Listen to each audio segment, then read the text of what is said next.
आज की कहानी, सकारात्मक सोच और सकारात्मक परिणाम। पुराने समय की बात है, एक गांव में दो किसान रहते थे। दोनों ही बहुत गरीब थे, दोनों के पास थोड़ी थोड़ी जमीन थी, दोनों उसमें ही मेहनत करके अपना और अपने परिवार का गुजारा चलाते थे। अकस्मात कुछ समय पश्चात दोनों की एक ही दिन एक ही समय पर मृत्यु हो गई।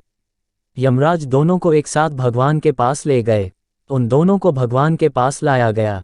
भगवान ने उन्हें देख के उनसे पूछा, अब तुम्हें क्या चाहिए? तुम्हारे इस जीवन में क्या कमी थी? अब तुम्हें क्या बनाकर मैं पुनः संसार में भेजूं? भगवान की बात सुनकर उनमें से एक किसान बड़े गुस्से से बोला, हे भगवान, आपने इस जन्म में मुझे बहुत घटिया जिंदगी दी थी। आपने कुछ भी नहीं दिया था मुझे। पूरी जिंदगी मैंने बैल की तरह खेतों में काम किया है, जो कुछ भी कमाया वह बस पेट भरने में लगा दिया। ना ही मैं कभी अच्छे कपड़े पहन पाया और ना ही कभी अपने परिवार को अच्छा खाना खिला पाया। जो भी पैसे कमाता था, कोई आकर के मुझसे लेकर चला जाता था और मेरे हाथ में कुछ भी नहीं आया। देखो कैसी जानवरों जैसी जिंदगी जी है मैंने। उसकी बात सुनकर भगवान कुछ समय मौन रहे और पुनः उस किसान से पूछा, तो अब क्या चाहते हो तुम? इस जन्म में मैं तुम्हें क्या बनाऊं?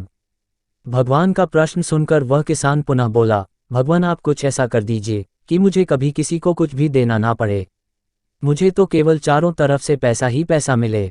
अपनी बात कहकर वह किसान चुप हो गया।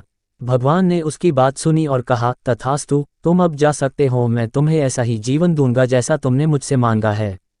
उसके जाने पर भगवान ने पुनः दूसरे किसान से पूछा, तुम बताओ तुम्हें क्या बनना है? तुम्हारे जीवन में क्या कमी थी? तुम क्या चाहते हो? उस किसान ने भगवान के सामने हाथ जोड़ते हुए कहा, हे भगवान, आपने मुझे सब कुछ दिया, मैं आपसे क्या मांगूं? आपने मुझे एक अच्छा परिवार दिया, मुझे कुछ जमीन दी जिस पर मेहनत से काम करके मैंने अपने परिवार को एक अच्छा जीवन दिया। खाने के लिए आपने मुझे और मेरे परिवार को भरपेट खाना दिया। मैं और मेरा परिवार कभी भूखे पेट नहीं सोया। बस एक ही कमी थी मेरे जीवन में, जिसका मुझे अपनी पूरी जिंदगी अफसोस रहा और आज भी है। मेरे दरवाजे पर कभी कुछ भूखे और प्यासे लोग आते थे भोजन मांगने के लिए, परंतु कभी कभी मैं भोजन न होने के कारण उन्हें खाना नहीं दे पाता था और वो मेरे द्वार से भूखे ही लौट जाते थे। ऐसा कहकर वह चुप हो गया। भगवान ने उसकी बात सुनकर उससे पूछा, तो अब क्या चाहते हो तुम? इस जन्म में मैं तुम्हें क्या बनाऊं? किसान भगवान से हाथ जोड़ते हुए विनती की, हे प्रभु, आप कुछ ऐसा कर दो कि मेरे द्वार से कभी कोई भूखा प्यासा ना जाए। भगवान ने कहा, तथास्तु, तुम जाओ, तुम्हारे द्वार से कभी कोई भूखा प्यासा नहीं जाएगा।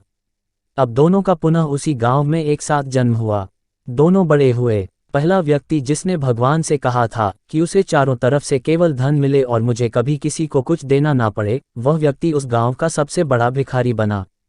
अब उसे किसी को कुछ देना नहीं पड़ता था और जो कोई भी आता उसकी झोली में पैसे डाल के ही जाता था।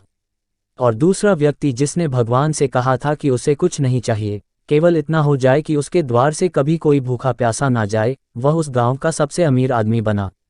अंडस्को हर बात के दो पहलू होते हैं, अंडस्को सकारात्मक और नकारात्मक। अब ये आपकी सोच पर निर्भर करता है कि आप चीज़ों को नकारात्मक रूप से देखते हैं या सकारात्मक रूप से।